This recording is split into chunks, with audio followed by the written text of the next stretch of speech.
నమస్తే. నా పేరు కోపల్లి పడిపోండి, తెలంగాణ ఫెడరల్ నుంచి. తెలంగాణ ఈరోజు వైద్య ఆరోగ్య పరంగా ఎదుర్కొంటున్న అతిపెద్ద సమస్య ఏంటంటే క్యాన్సర్. క్యాన్సర్ రోగం రోజు రోజుకి ఏడాదికి ఏడాది పెరిగిపోతోంది.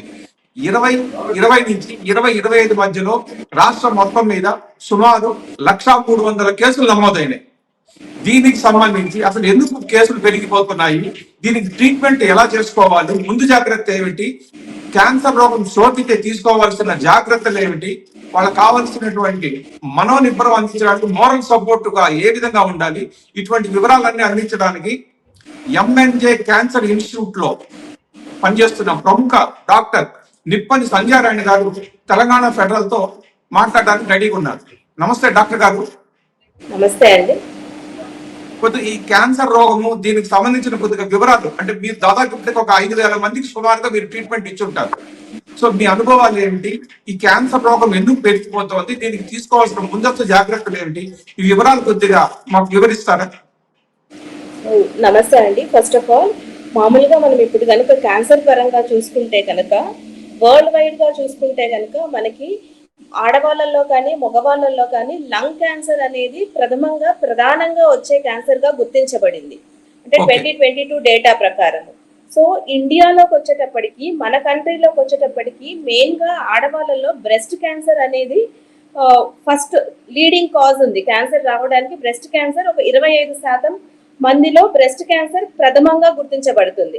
ఆ తర్వాత వచ్చేటప్పటికి ఓరల్ క్యావిటీ క్యాన్సర్స్. ఓరల్ క్యావిటీలో మనకి పెదాలు కానీ, టంగ్, బక్కల్ మ్యూకోజా, ఇలా ఓరల్ క్యావిటీలో ఉండే వివిధ రకాల భాగాలకి వచ్చే క్యాన్సర్ ప్రప్రథమంగా మేల్స్ లో గుర్తించబడింది అనమాట. టాప్ 3 క్యాన్సర్స్ ఇన్ మేల్స్ చూసేటప్పటికి ఇండియాలో వచ్చేటప్పటికి oral cavity cancer, lung cancer, తర్వాత జీర్ణాశయానికి వచ్చే క్యాన్సర్, ఐదర్ ఈసోఫాగస్ అయి ఉండొచ్చు, లేకపోతే కోలాన్ రెక్టమ్ అంటాము, జీర్ణాశయంలో సంబంధించిన క్యాన్సర్ వచ్చేవి. ఇవి ప్రప్రథమంగా టాప్ 3 క్యాన్సర్స్ మేల్స్ లో వచ్చేటప్పటికి ఇండియాలో. అదే ఫీమేల్స్ లో వచ్చేటప్పటికి breast cancer, cervical cancer, ovarian cancers అనేవి టాప్ 3 క్యాన్సర్స్ గా గుర్తించబడ్డాయి. ఈ టాప్ 3 క్యాన్సర్స్ లో వచ్చేటప్పటికి ఇప్పటికీ కూడా, ఈ రోజు వరకు కూడా బ్రెస్ట్ క్యాన్సర్ అనేది top most leading cause of cancer in women in India. And mens లో వచ్చేటప్పటికి lung and oral cavity cancers అనేవి top most leading causes of death అన్నమాట. సో మెయిన్ గా ఈ క్యాన్సర్స్ ఇప్పుడు ఇలా పెరిగిపోవటానికి క్యాన్సర్స్ మనం ఎంఎన్జేకి వచ్చి చూసుకునేటప్పటికి గత 5 సంవత్సరాల్లో కనుక మనం చూసుకుంటే, మనం 2010 2020 ఆ టైంలో చూసుకుంటే సంవత్సరానికి మాకు 8 నుంచి 9,000 కొత్త కేసెస్ ని రిజిస్టర్ అయ్యేవి. కానీ 2025-26 వచ్చేటప్పటికి 13,000 నుంచి 14,000 పైగా మనం కొత్త కేసెస్ ని రిజిస్టర్ చేస్తున్నాం. అంటే 5 ఏళ్లలో ప్రతి ఏడాదిలో. అది ఓన్లీ ఎంఎన్జే హాస్పిటల్లోనే, గవర్నమెంట్ సెక్టర్ లోనే. సో ఈ గత 5 సంవత్సరాల్లో మనము కనీసం ఒక 3 నుంచి 5,000 వరకు కొత్త క్యాన్సర్స్ ని డిటెక్ట్ చేయడంలో పెరిగిపోయాయి అన్నమాట. ఈ లెక్కను చూసుకుంటే క్యాన్సర్ చాలా ఫాస్ట్ గా పెరుగుతుంది. ఇది ఇలాగే కంటిన్యూ అయితే కనుక దీని సంఖ్య చాలా పెరిగే అవకాశం ఉంటుంది అన్నమాట. డాక్టర్ గారు, ఒక చిన్న సందేహం. అసలు మహిళల్లో ఈ బ్రెస్ట్ క్యాన్సర్ అనేది ఎందుకు పెరుగుతోంది, మగవాళ్లలో కూడా ఈ ఓరల్ క్యాన్సర్, లంగ్ క్యాన్సర్ పెరగడానికి కారణాలు ఏమిటి?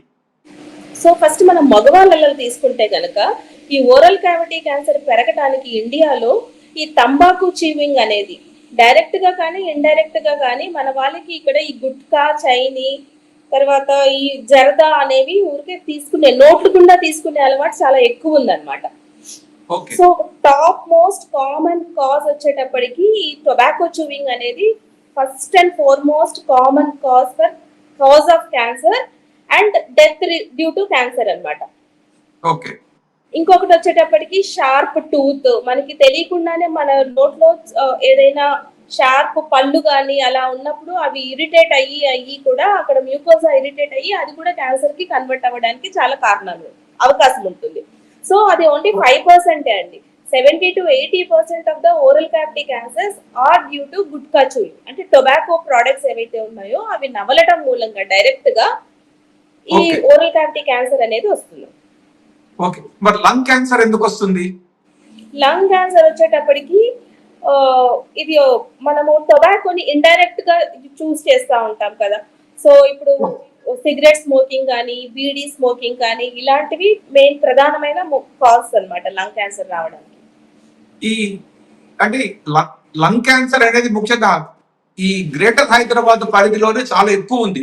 గ్రేటర్ హైదరాబాద్, రంగారెడ్డి, మేడ్చల్ ఈ ఏరియాలో చాలా ఎక్కువగా ఉన్నట్టుగా అధ్యయనాలు మామూలుగా చెబుతున్నాయి. అంటే దీనికి వాతావరణ కాలుష్యము లేదా వాహనాల నుంచి వచ్చేటువంటి కాలుష్యం కూడా ఏమైనా కారణమా? ఎస్ అండి, మామూలుగా వరల్డ్ వైడ్ చూసుకున్నా కానీ లంగ్ క్యాన్సర్ అనేది టాప్ 3 క్యాన్సర్స్ లో ఉందన్నమాట. ఓకే, ఐదర్ మేల్స్ లో కానీ ఫీమేల్స్ లో కానీ. అండ్ లంగ్ క్యాన్సర్ డెత్ కి కూడా మోస్ట్ కామన్ కాజ్ అన్నమాట. టాప్ 3 కాజెస్ లో లంగ్ క్యాన్సర్ కూడా డెత్ కాజ్ చేసే దాంట్లో టాప్ 3 లో ఉందన్నమాట. So not only smoking, active గా కానీ ప్యాసివ్ గా స్మోకింగే కాకుండా అండ్ ఈ ఎన్విరాన్మెంటల్ ఫ్యాక్టర్స్, క్లోరోఫ్లోరో కార్బన్స్, మనము పొల్యూషన్, పొల్యూషన్ లో రకరకాల క్లోరో కార్బన్స్ ఉంటాయి అన్నమాట. అంటే కార్బన్ రిలేటెడ్ ఇవి ఉంటాయి. అవి మనం పీల్చినప్పుడు లంగ్స్ లోకి వెళ్ళి అవి కూడా క్యాన్సర్ రావడానికి కార్సినోజెన్సిస్ అంటాం. క్యాన్సర్ రావడానికి కారణాలు అయి ఉండొచ్చు. ఇప్పుడు మనము కాయగూరలు, ఆకుకూరలు తీసుకుంటున్నాము, నాన్ వెజిటేరియన్స్ చికెన్, మటన్ ఇట్లా రకరకాలుగా తీసుకుంటారు. ప్రధానంగా ఈ ఆకుకూరలు, కాయగూరలు అనేటువంటివి మూసీ నది ఒడ్డున ఎక్కువగా పండిస్తున్నారు. ఈ హైదరాబాద్ నుంచి నల్గొండ మధ్యలో దాదాపు 57 కిలోమీటర్ల నిడివిలో మూసీ నది ప్రవహిస్తూ ఉంటుంది. ఈ పరివాహక ప్రాంతం దాదాపు 7-8 అసెంబ్లీ నియోజకవర్గాల పరిధిలో నుంచి నది ప్రవహిస్తూ ఉంటుంది. అది కూడా బాగా పొల్యూట్ అయిపోవడం వల్ల ఆ నీళ్లతో పండించే ఆకుకూరలు, కాయగూరలు తినటం వల్ల కూడా ఏదైనా ఈ క్యాన్సర్లు ఏమైనా వస్తున్నాయని ఎక్కడైనా ఇప్పుడు చాలా రకాలుగా అండి మైక్రో కార్సినోజెన్సెస్ అంటాము. అవి వాటర్ లో కానీ లేదు అంటే ఈ భూమిలో కూడా ఇనికిపోయి భూమిలో ఉండి ఆ రూట్స్ కూడా చెట్లు కూడా పీల్చుకుంటా ఉంటాయి. And too much use of మనం ఏంటి పెస్టిసైడ్స్ చాలా యూజ్ చేస్తున్నారు ఇప్పుడు. ఏంటి ఈ పురుగు అంతా రాకుండా ఉండడం కోసం పురుగు మందులు యూజ్ చేస్తున్నారు. So water pollution, air pollution, environmental pollution, ground అంటే సాయిల్ పొల్యూషన్, ఇవన్నీ కూడా కారణాలండి ఇప్పుడు క్యాన్సర్ పెరిగిపోవడానికి కారణాలు దానికోసము. అండ్ ఇంకొకటి ఏంటి అంటే మన లైఫ్ స్టైల్ ఇది ఒకటి. అండ్ మనం ఇప్పుడు ఎక్కువ ఫాస్ట్ ఫుడ్ కి అలవాటు పడ్డాము. సో మనం ఫాస్ట్ ఫుడ్ తింటున్నాం. ఫాస్ట్ ఫుడ్ లో ఏంటి వాళ్ళు చాలా రకాల రసాయనాలు యూజ్ చేస్తూ ఉంటారు, టేస్ట్ కోసం కానీ లేకపోతే అది బాగా రావడం కోసం అని చెప్పేసి. అందుకని ఇప్పుడు జీర్ణాశయానికి సంబంధించిన క్యాన్సర్స్ పెరిగిపోయాయి. అది ఈసోఫేగస్ కానీ కోలోరెక్టల్ క్యాన్సర్స్ మూలంగా. ఓకే, ఇప్పుడు రాష్ట్రం మొత్తం మీద అంటే గ్రేటర్ హైదరాబాద్ వదిలిపెట్టేస్తే దీంతో పాటు ఇంకెక్కడన్నా కూడా ఒక పెక్యులియర్ ఈ కారణం వల్లనే క్యాన్సర్ వచ్చింది అనే ఏ ప్రాంతం వల్ల మీ అధ్యయనంలో తేలిందా? సార్ ఇప్పటి వరకు అయితే ఏమి అలాంటి ఇది ఏమి చెయ్యలేదు మనము. కానీ ఇప్పుడు ఏంటి అంటే మనము క్యాన్సర్ ని రీసెంట్ గా మన గవర్నమెంట్ నోటిఫైబుల్ డిసీజ్ గా తీసుకుంది. సో నోటిఫైబుల్ డిసీజ్ అంటే ఏంటి, ఎక్కడ క్యాన్సర్ కేసులు ఎవ్వరు ఐదర్ ప్రైవేట్ లో కానీ గవర్నమెంట్ లో కానీ ఎక్కడ క్యాన్సర్ వాళ్ళు వచ్చినా కానీ దాన్ని రిజిస్టర్ చేసినప్పుడు గవర్నమెంట్ కి మనం నోటిఫై చేయాలి. అలా నోటిఫై చేసినప్పుడు మనకి ఇప్పుడు చాలా డేటా దొరికే అవకాశం ఉంది. ఆ డేటాతో మనం అనలైజ్ చేసి ఎక్కడ ఏ రకమైన క్యాన్సర్ ఎక్కువ ఉంది, అలాగే దానికి గల కారణాలు ఏంటి మనం స్టడీ చేసి మనం ఒక కంక్లూజన్ కి రావచ్చు. క్యాన్సర్ నోటిఫైడ్ డిసీజ్ గా డిక్లేర్ చేసి గవర్నమెంట్ సుమారుగా ఒక 2 నెలలు అవుతోంది కదా. ఈ 2 నెలల్లో మీకేమన్నా కేసెస్ ఏమన్నా వస్తున్నాయా ఖచ్చితంగా రాష్ట్రం మొత్తం కలిపి? మేము ఎప్పుడు అంటే ఇక్కడ రాష్ట్రంలోనే కాదు, మనకు ఎంఎన్జే హాస్పిటల్ కి మన రాష్ట్రంతో పాటు ఆంధ్రప్రదేశ్, కర్ణాటక, ఒరిస్సా, బీహార్, తర్వాత పక్కనున్న మహారాష్ట్ర వీళ్ళందరినీ కూడా ట్రీట్ చేస్తూ ఉంటామండి. సో మన దగ్గర ఉన్న డేటా లిమిటెడ్ ఉంటది. ఇప్పుడు క్యాన్సర్ రిజిస్టర్ లోకి ఎప్పుడైతే వస్తుందో ప్రతి చోట ఎక్కడి నుంచి అయితే వస్తుందో ప్రతి చోట నుంచి మనం తీసుకోవచ్చు. సో అప్పుడు ఇంకా ఎక్కువ మనకి డేటా వచ్చే అవకాశం ఉంటుంది. మనము ఏ క్యాన్సర్ ఎక్కడ ఎలా ప్రబలుతుంది అనేది మనం చూడొచ్చు. ఎంఎన్జే క్యాన్సర్ హాస్పిటల్లో మీరు చాలా సంవత్సరాలుగా పనిచేస్తున్నారు కదా, రోజుకి సుమారుగా ఎన్ని కేసులు వస్తుంటాయి? ఏ కేసులు ఎక్కువగా మీరు చూస్తూ ఉంటారు? సో రోజుకి కనీసం ఒక 2 చెప్పాను కదండి, ఒక 200 వరకు న్యూ కేసెస్ ని మేము రిజిస్టర్ చేస్తాము. అందులో ఒక 25% రొమ్ము క్యాన్సర్ కి సంబంధించిన కేసులు ఉంటాయి. ఒక 10 నుంచి 15% వరకు సర్వైకల్ క్యాన్సర్. సో మనము ఇంత డెవలప్ అవుతున్నా కానీ, అంటే ఇండియా లాంటి కంట్రీ ఇంత డెవలప్ అవుతున్నా కానీ కొన్ని ప్రివెంటబుల్ క్యాన్సర్స్ ని కూడా మనం ఇంకా ప్రివెంట్ చేయలేకపోతున్నాము ఇండియాలో. ఇప్పుడు for example cancer cervical cancer. Cervical cancer అనేది ఒక వైరస్ మూలంగా వస్తుంది, హెచ్పివి వైరస్ మూలంగా వస్తుంది. అది ఓకే హ్యూమన్ పాపిల్లోమా వైరస్ అంటాము దాన్ని. ఆ హెచ్పివి వైరస్ సోకటం మూలంగా ఒక 10 నుంచి 15, అది మామూలుగా ఎవరికైనా ఆ వైరస్ సోకింది అనుకోండి, ఎప్పటికైనా కానీ వైరస్ సెల్ఫ్ లిమిటింగ్, ఎవరికైనా వస్తే మన బాడీలో ఇమ్యూనిటీని బట్టి ఆ వైరస్ అక్కడికి చచ్చిపోతా ఉంటుంది. ఒక 10 రోజుల తర్వాతనో నెల రోజుల తర్వాతనో చచ్చిపోతా ఉంటుంది. అదే కానీ ఎవరికి అయితే కొంచెం బ్యాడ్ హ్యాబిట్స్ ఉంటాయో, లేకపోతే లో సోషో ఎకనామిక్ వాళ్ళు, పూర్ హైజీన్ ఉన్న వాళ్ళకి ఏంటి అంటే ఆ వైరస్ సోకి అలాగే ఉండిపోవటం మూలంగా అది క్యాన్సర్ గా కన్వర్ట్ అయ్యే ఇది ఉందన్నమాట. సో సర్వైకల్ క్యాన్సర్ ని ఒక వైరస్ సోకిన తర్వాత అది క్యాన్సర్ గా మారడానికి కనీసం ఒక 15 నుంచి 20 ఏళ్ళు పడుతుంది. ఓకే అండ్ ఒకవేళ సర్వైకల్ క్యాన్సర్ వచ్చినా కానీ అది ప్యూర్లీ ట్రీటబుల్, అంటే ఎర్లీ దశలో కనుక మనం గుర్తిస్తే దానికి ట్రీట్మెంట్ ఉంది.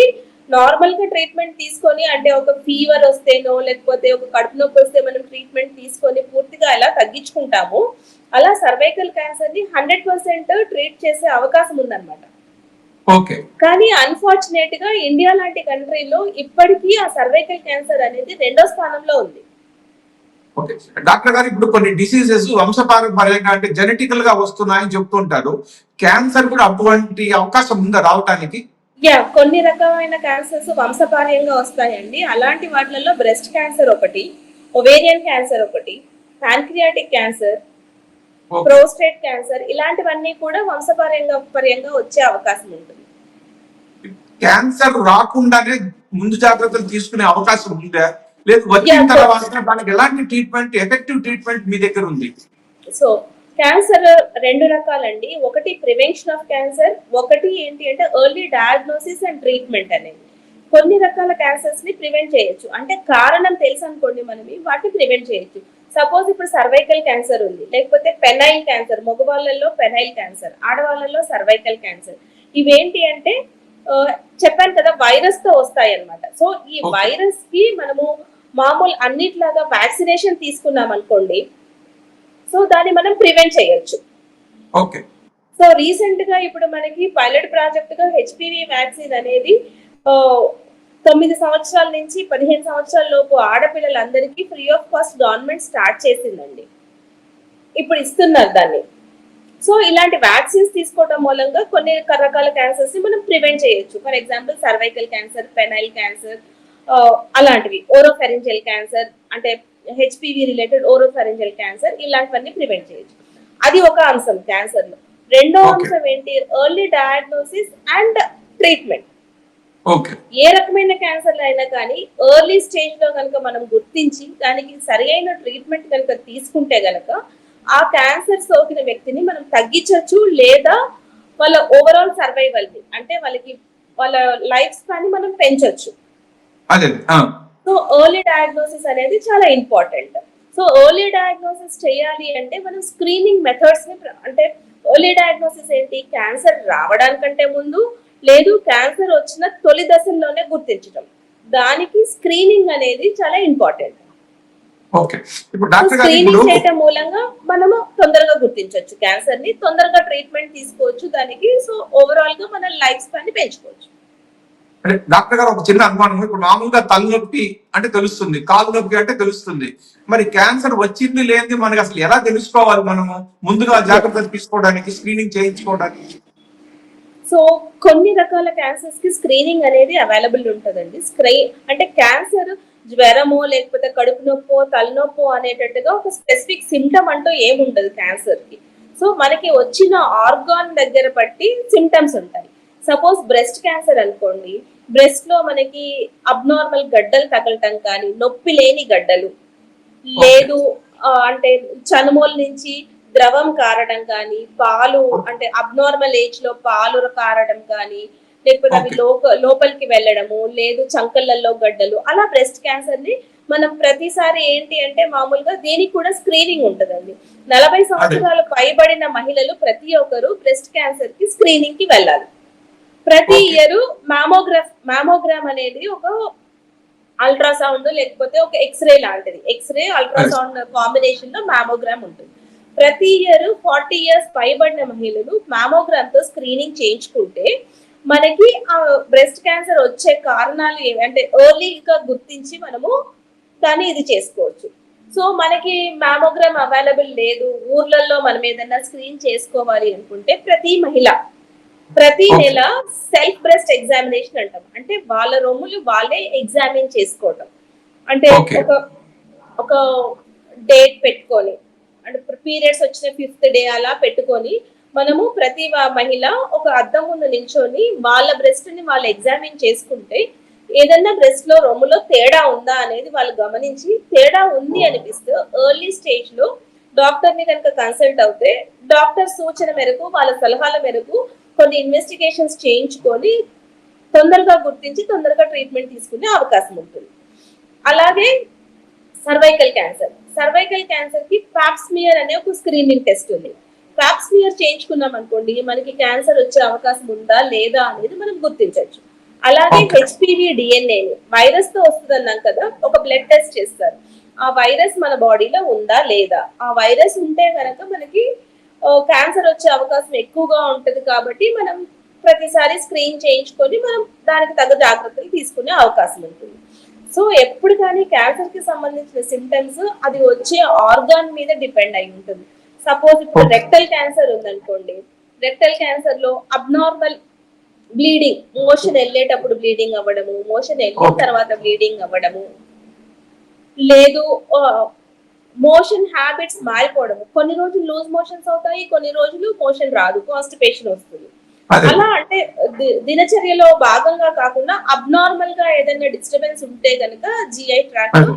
మనము ఎగ్జామినేషన్ చేయించుకొని అలా చేసుకోవచ్చు. డాక్టర్ గారు మీరు ముందుగా కొన్ని ఇంట్లో టెస్టులు చేసుకుంటే తెలుస్తాయి అంటున్నారు. బ్రెస్ట్ క్యాన్సర్ ఇట్లాంటివన్నీ కూడా నిజంగా మన దేశంలో మహిళల్లో అంత అవేర్నెస్ ఉందనుకుంటున్నారా ఇంట్లో సెల్ఫ్ టెస్ట్ చేయించుకునేంత? అదే అండి, అంటే గవర్నమెంట్ ఇప్పుడు ఎన్సిడి ప్రోగ్రామ్ కింద స్క్రీనింగ్ అనేది చేస్తా ఉన్నారు. అది అంటే ఈ స్క్రీనింగ్ అనేది మనం చాలా పాపులర్ చేయాలి. సో ఆ స్క్రీనింగ్ ని పాపులర్ చేయడం మూలంగా మనం క్యాన్సర్ ని తొందరగా తగ్గించవచ్చు. సో దానికి కొన్ని మనము తీసుకోవాలి, అంటే స్టెప్స్ తీసుకోవాలి. గవర్నమెంట్స్ ఇప్పుడు ఎన్సిటి ప్రోగ్రామ్ కింద అవేర్నెస్ క్రియేట్ చేస్తా ఉన్నారండి ఊర్లలో. ఓకే. ప్రతి పిహెచ్సి లో అవేర్నెస్ క్రియేట్ చేస్తారు. డాక్టర్ గారు ఏ స్టేజ్ లో క్యాన్సర్ సోకింది అని తెలుసుకున్నప్పుడు 100% క్యూర్ చేయొచ్చు? ఫస్ట్ అండ్ సెకండ్ స్టేజ్ అండి, అంటే it all depends upon the type of cancer. Cervical cancer నేను చెప్పాను కదా, అది 3rd స్టేజ్ లో గుర్తించినా కానీ మనం దానికి కంప్లీట్ ట్రీట్మెంట్ ఇవ్వచ్చు. అంటే మళ్ళీ అదే ఎక్కడ బ్రెస్ట్ సోకకుండా క్యాన్సర్ మళ్ళీ అనుకోండి తిరిగి రాకుండా, సార్ మళ్ళీ తిరిగి రాకుండా అది ఇంకెక్కడికి సోకకుండా ఇంకా వేరే దీనికి. అవునండి, 100% ట్రీట్మెంట్ ఇవ్వచ్చు. సర్వైకల్ క్యాన్సర్ 3rd స్టేజ్ లో ఉన్నా కానీ మనం 100% ట్రీట్మెంట్ ఇవ్వచ్చు. అదే బ్రెస్ట్ క్యాన్సర్ అనుకోండి, ఫస్ట్ స్టేజ్ సెకండ్ స్టేజ్ లో 100% మనం ట్రీట్మెంట్ ఇవ్వచ్చు.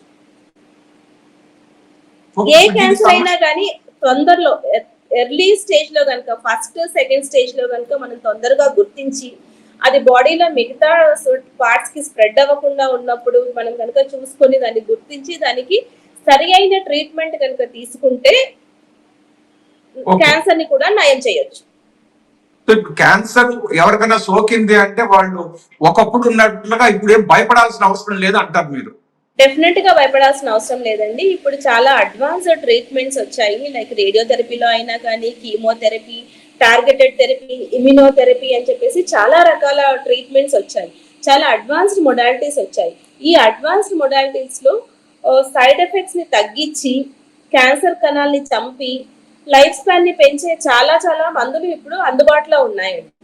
సో పేషెంట్ కి depending upon the stage, depending upon the patient condition ని బట్టి ఏ రకమైన మెడిసిన్ అవసరమో, ఏ రకమైన ట్రీట్మెంట్ అవసరమో, ఐదర్ రేడియోథెరపీయా, సర్జరీయా, లేకపోతే కీమోథెరపీయా, ఇమ్యూనోథెరపీయా అని కన్సర్న్ డాక్టర్స్ డిసైడ్ చేసి వాళ్ళ సలహాలు సూచనలు మేరకు కనుక మనం వెళితే కనుక డెఫినెట్ గా మనము క్యాన్సర్ ని నివారించవచ్చు, తగ్గించుకోవచ్చు.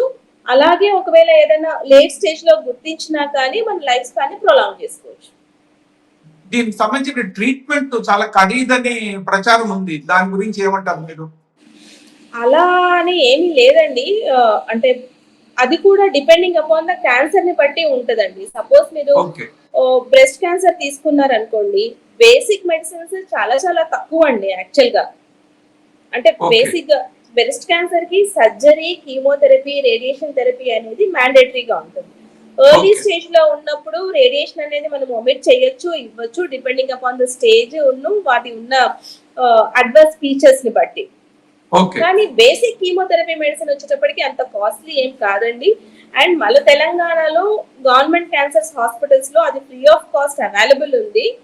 ఓకే. ఎమ్మెల్యే లాంటి హాస్పిటల్లో అడ్వాన్స్డ్ సర్జరీస్, రోబోటిక్ సర్జరీస్, తర్వాత advanced chemotherapy medicines, advanced radiation therapy techniques అన్ని కూడా ఫ్రీ ఆఫ్ కాస్ట్ చేస్తారండి ఆరోగ్యశ్రీలో అయినా కానీ.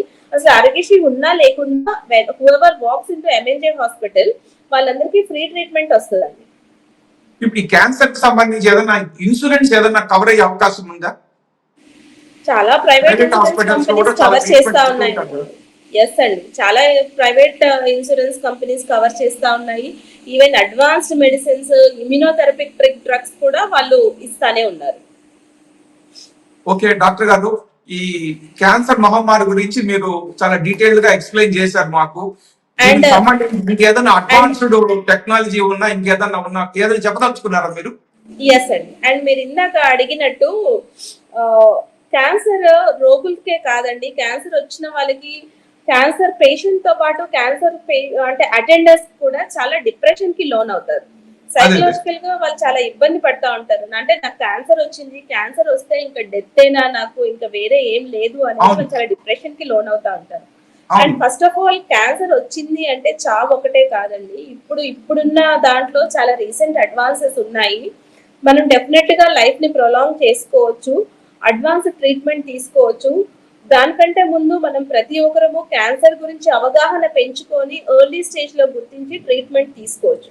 అది ఒక సెట్. ఇంకొకటి ఏంటి అంటే క్యాన్సర్ కి ఎప్పుడైనా కానీ ప్రొలాంగ్ ట్రీట్మెంట్ ఉంటుందండి. అంటే క్యాన్సర్ కి సర్జరీ కానీ, కీమో కానీ, రేడియేషన్ కానీ, ఫీవర్ వస్తే టాబ్లెట్ వేసుకుంటే తగ్గిపోతుంది అన్నట్టు కాకుండా ఒక ప్రొలాంగ్డ్ ట్రీట్మెంట్ ఉంటుంది. ఒక సంవత్సరం అది. Treatment, okay. లేదు అంటే ఒక 6 months ట్రీట్మెంట్, అలా ప్రొలాంగ్ ట్రీట్మెంట్ ఉంటుంది. ప్రొలాంగ్ ట్రీట్మెంట్ ఉన్నప్పుడు ఏంటి అంటే సహాయకులు ఎవరైతే ఉంటారో పేషెంట్ తో పాటు వాళ్ళు కూడా కొంచెం స్ట్రెస్ కి లోనై సైకలాజికల్ గా వాళ్ళు కూడా కొంచెం లో అవుతారన్నమాట. ఓకే సో డాక్టర్ గారు, అలాంటి వాళ్ళందరికీ కౌన్సిలింగ్ అనేది చాలా ఇంపార్టెంట్. కౌన్సిలింగ్ అదే. తీసుకోవాలి. అంటే నిరాశ, నిస్పృహ అలా లోన్ అవ్వకుండా ధైర్యంగా ఉండి మనం క్యాన్సర్ తో కనుక ఫైట్ చేసి ప్రాపర్ ట్రీట్మెంట్ తీసుకుంటే డెఫినెట్ గా మనం దాన్ని ఓవర్కమ్ చేయొచ్చు. అంటే క్యాన్సర్ రోగికి వాళ్ళ కుటుంబ సభ్యుల మద్దతు చాలా అవసరం. డెఫినెట్ గా అండి, చాలా అవసరం. ఓకే డాక్టర్ గారు, ఈ తెలంగాణలో పెరిగిపోతున్న ఈ క్యాన్సర్ మహమ్మారి గురించి మాకు చాలా డీటెయిల్డ్ గా ఎక్స్ప్లెయిన్ చేశారు. రాకుండా తీసుకోవాల్సిన జాగ్రత్తలు, వస్తే తీసుకోవాల్సిన ట్రీట్మెంట్, చేస్తున్న ట్రీట్మెంట్ అన్ని వివరించారు. మరిన్ని అడ్వాన్స్డ్ టెక్నాలజీకి సంబంధించి మనం మరోసారి కలిసి మళ్ళీ మాట్లాడుకుందాము. ధన్యవాదాలు. Thank you.